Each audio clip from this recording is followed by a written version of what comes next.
Today's headlines: it's been called the blizzard of the century, and parts of North America are badly affected. New York State is bearing the brunt of the storm. At least 62 lives have been lost so far as officials do their best to respond. Please, you heard the mayor beg, I'm begging, stay home. We'll have the latest on those conditions, and we'll be asking what role climate change plays in all of this. Also today, in Birmingham, a murder investigation is launched after a 23-year-old man is stabbed to death in a nightclub. Rail passengers are warned to expect more disruption following the latest round of strikes by rail workers. It has been a miserable day on the railways today, and I'll be explaining why almost certainly worse is to come. And this year, it's his turn. The Two Amigos. And in today's bank holiday sport, the first Grand National in Wales for 3 years, and a win for the Welsh jockey David Pritchard on the Two Amigos.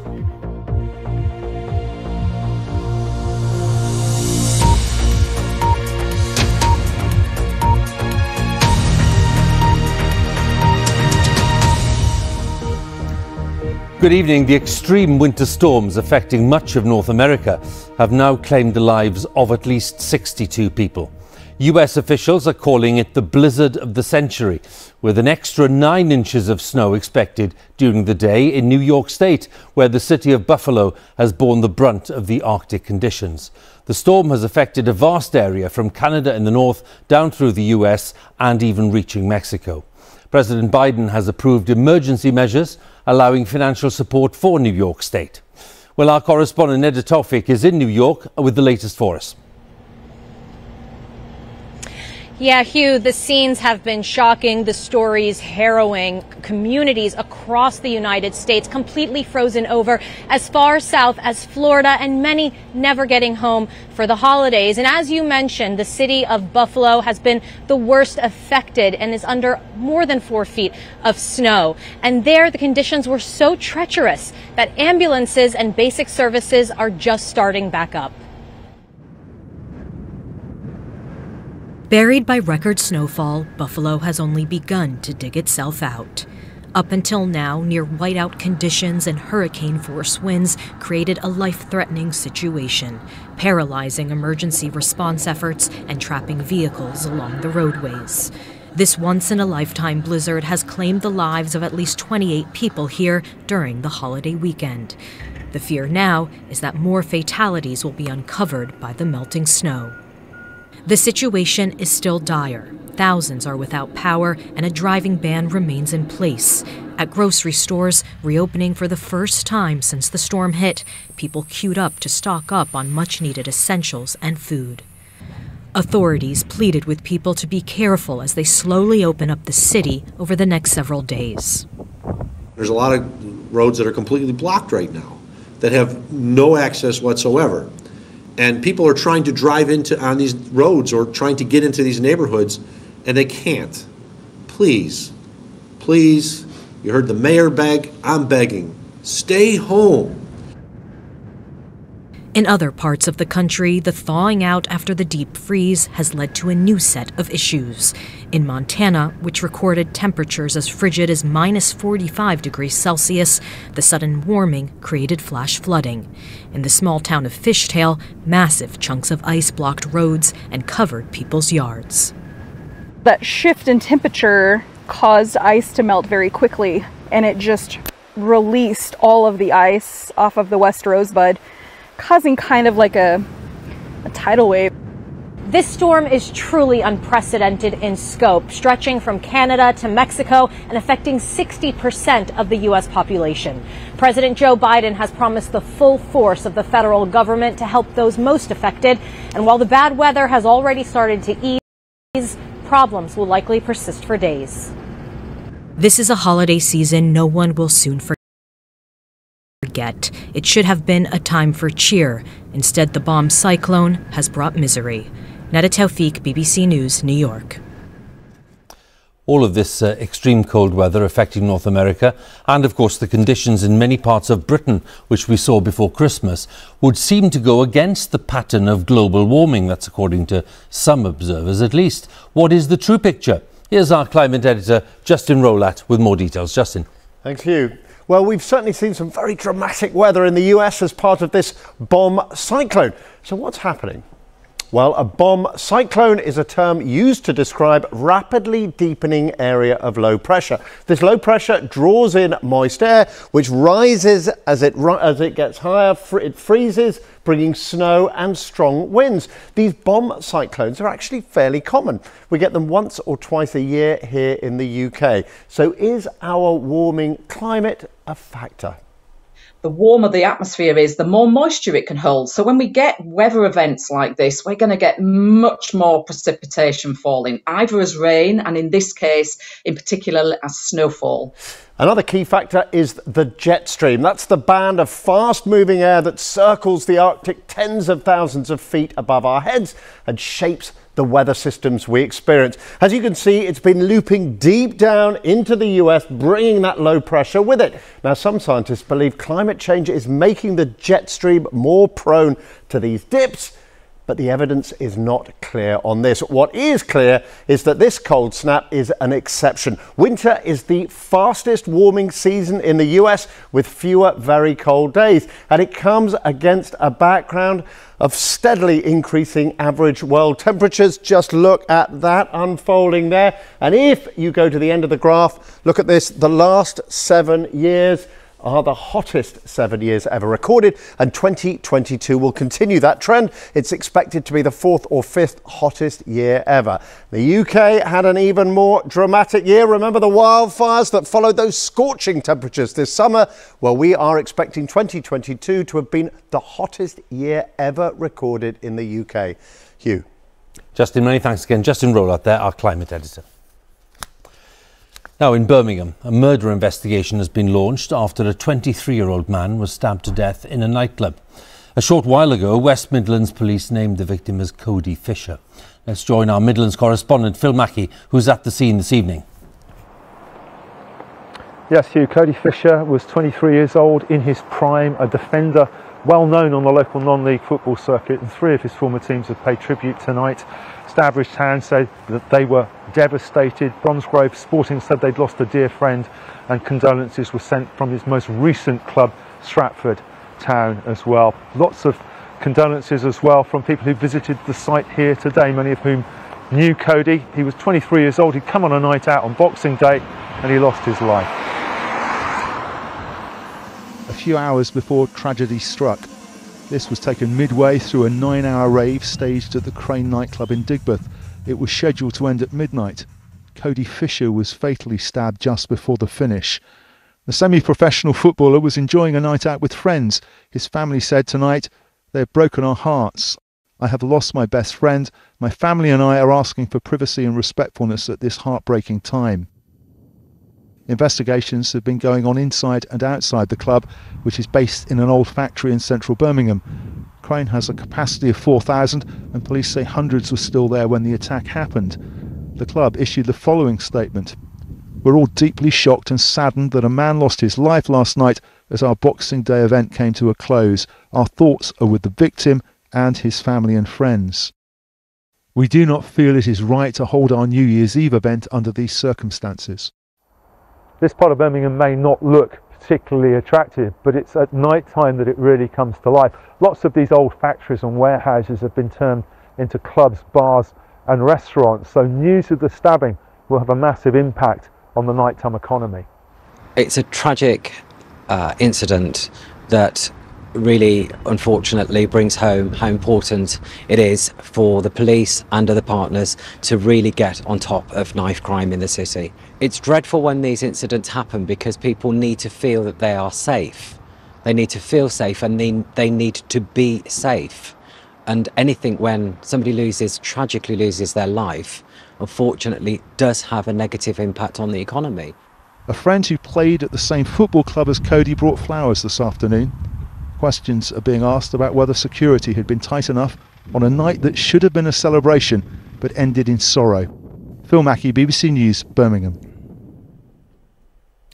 Now, rail passengers have been warned to expect more disruption following the latest round of strikes by rail workers. Members of the RMT union who work for Network Rail ended their latest action over paying conditions at 6 o'clock this morning.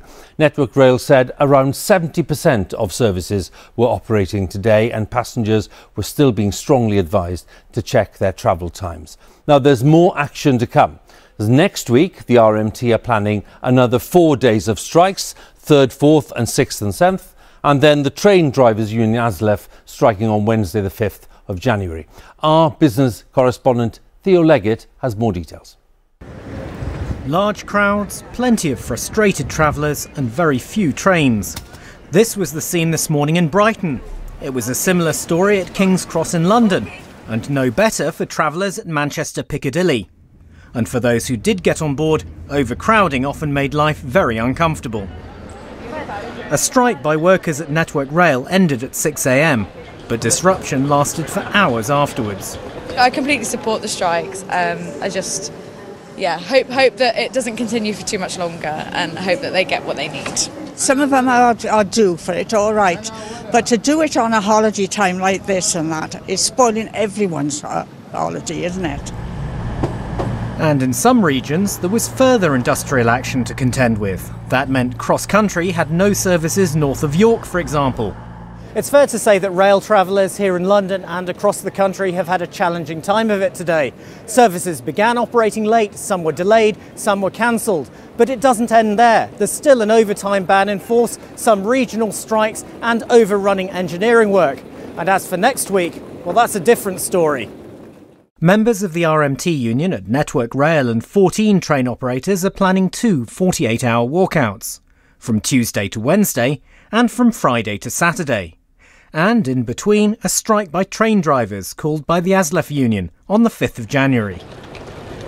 The strikes are happening because of a range of disputes between rail firms and the unions over pay, jobs and working practices. I don't think the rail industry, the train companies, the unions realise what danger there is when we passengers get so completely fed up with the utter unreliability of services that we find alternative options. But there's little sign of progress, and right now the idea of trouble-free train journeys is starting to look like a fairy tale. So a miserable day on the railways today, and next week we have those 5 days of national strikes. Even the rail companies themselves are warning people only to travel if absolutely necessary. Half of the network will be shut down. On the rest of it, 1 in 5 trains will be running. And even if there were to be a last-minute deal between the unions and the rail companies, which looks highly unlikely, that disruption is pretty much burnt in right now. So when people come back to work next week, it's going to be a pretty bleak start to the new year for many travellers. Theo, many thanks again for the latest there at King's Cross Station. Theo Leggett. In Merseyside, 2 people have been arrested in connection with the murder of a 26-year-old woman on Christmas Eve. Ellie Edwards was shot in the head at a pub in Wallasey Village. A man aged 30 has been arrested on suspicion of murder and attempted murder, and a 19-year-old woman was arrested on suspicion of conspiracy to murder. Merseyside police said this evening they would be relentless in the search for those responsible. Our correspondent Fiona Trott reports now from Wallasey. Flowers for Ellie Edwards. A reminder of the family she left behind. Parents, sister, grandparents. The 26-year-old worked as a beautician. A glamorous career and life cut short. She was celebrating Christmas here when a man opened fire. 4 others were injured. 1 is in a critical condition in hospital. Today, people returned to work for the first time after the Christmas break. They say life is supposed to go on, but it's hard. We had a lovely build up to Christmas, everything was lovely, we were all happy, and now we've come here and it's just a scary place to be. Did you know Ellie? I did know Ellie, which makes it just even more awful. Michelle's lived here all her life and runs the local laundrette. That poor family, every Christmas, never ever going to be the same for them, is it? Ever. Such a shame. What do you think the community can move on from this? I think it'll always be there, won't it? That every time you go into that lighthouse, every time you sat there, you're going to think about it, aren't you? I don't think you were safe anywhere. You know, we're here, we're in Wallasey, and it's a nice little community, it's a nice area, but we're not safe. are we anywhere that we go now? Do you feel that? I feel like it's not safe. Merseyside police have said they don't believe Ellie Edwards was deliberately targeted. Her grieving parents are left wondering why this happened to their beautiful daughter. Fiona Trott, BBC News, Merseyside. Let's take a look at some of the other stories making the news today. Taiwan has said it will extend mandatory military service from 4 months to a year as part of plans to strengthen its defences in the event of an attack from China. The decision comes amid growing tensions with China, which claims Taiwan as its own territory. China will scrap quarantine for travellers from the 8th of January, marking the last major shift from the country's zero COVID policy. This will reopen the country to those with work or study visas or those visiting family members, almost 3 years after the borders were closed. A Russian tycoon has been found dead at a hotel in eastern India, the latest in a series of unexplained deaths involving wealthy Russians, many of whom have openly criticised the war in Ukraine. Pavel Antov is said to have fallen from a window on Christmas Day. Well, it's time for us to catch up on all the day's news, football and otherwise. Let's join Hugh Ferris, who's got the latest for us. Hugh. Good evening. Chelsea are trying to avoid losing 4 games in a row for the first time since the 1990s. They're playing Bournemouth in the Premier League at Stamford Bridge. Kai Havertz gave the home side the lead before then laying on a pass for England's Mason Mount to get a second. Chelsea are 2-0 up. It's half-time. Harlequins' traditional Christmas fixture has taken place in different surroundings this year, while in the first match of a double-header, their women's team said goodbye to a stalwart. Joe Linsky reports. For 14 years over Christmas, Harlequins have gone round to the neighbours, but this time, due to rail strikes, their date at Twickenham has been pushed back. So next door at the Stoop, they welcomed Bristol Bears, who forced a way in to the try-line. Bristol are bottom of the league, but still with hope of the playoffs, and with a pass through the rain, found Gabriel Ibitoy, a former Quins player who now put Bristol 10 points up. But Harlequins went here for 5 league wins in a row. The team, third in the league, produce great moments. Caden Murley put them back in touch, but still they trailed by 3, and somehow late on, they missed this. That gave Bristol their first league win for 3 months, all by the margin of 1 spill of the ball. In a double-header of this fixture, Harlequins women won with 8 tries. Midway through their season, they approach a new era. Quins' Shauna Brown is retiring at 32, a domestic title winner here, a World Cup runner-up with England. This was the day the Stoop stopped to say goodbye to an influential figure for club, country and her sport. Joe Linsky, BBC News. Welshman David Pritchard said he felt absolutely incredible after riding the winner of the Welsh Grand National at Chepstow. Pritchard was on board the 2 Amigos and burst clear on the final straight. It's the biggest victory in the career of trainer Nikki Martin, who admitted last year she forgot to enter this horse into the race. Well, for more, head to the BBC Sport website, where there are also details on Dean Smith being sacked by Championship side Norwich. That's bbc.co.uk/sport. Hugh. Many thanks, Hugh, for the latest there on the sport. It's time then for a look at the weather, and here's Ben. Hi, Ben. Hi there, Hugh. Thank you. Good evening. It has been cold enough for snow today in northern Scotland. Indeed, some snow falling right down to sea level. Snow on the beach there in Nairn. But a different beach view in the southwest of England, and not such an inviting one, I have to say, for this weather watcher in Bude. It was rain falling from the sky, and over the next few days it will mostly be rain because it's going to be relatively mild. Some heavy rain at times. It will often be windy. Still some snow, but only really over hills in the north. Now, there is quite a lot of wet weather coming our way, and it's courtesy of this pipeline of cloud, a conveyor belt of moisture stretching right across the Atlantic. Various bouts of heavy rain to come over the next few days, and it's raining pretty heavily out there right now, particularly across parts of England. That rain sweeping its way southeastwards, but instead of clearing away, we see another batch of rain returning from the southwest later in the night. At the same time, could be some icy stretches across northern Scotland where we had the wintry showers today. There'll be a frost in parts of northeast Scotland tonight, maybe some fog patches too. Much milder further south and west, where we will start the day tomorrow with cloud and with outbreaks of heavy rain. Now, it looks like that rain is going to move quite quickly northwards through the day tomorrow, getting into Northern Ireland by the end of the morning, southern and central parts of Scotland. Maybe a bit of snow over the very highest ground in the Grampians, but for most it will be rain. It's going to be quite windy, particularly for some southern and western coasts, gusts of 40, 50 miles per hour or so, but mild. 10 for Belfast, 12 degrees there in London, a little bit chillier in northern Scotland, but even here 5 or 6 degrees is not bad for this time of year. Now, there will be a somewhat cooler feel on Thursday, but again, nothing exceptionally cold. There'll be some showers around. Some of those will be wintry over high ground in the north, more likely rain at low levels. But actually, between the showers, there'll be some good dry gaps, some spells of sunshine. One of the better days of the week to get out and about. Temperatures, yes, down a little bit, 6 to 10 degrees, but those temperatures will head back upwards as we get to the end of the week. Because of this, an area of low pressure heading our way for Friday. Some really heavy rain once again. That rain particularly piling up over hills in the west. It could cause 1 or 2 issues. That low could bring some really strong winds. Gales are possible as well. So through Friday and into Saturday for the end of the year, we will see further rain at times. It stays mild, particularly in the south, maybe a little bit colder, but nothing exceptional in the north of the UK. Hugh.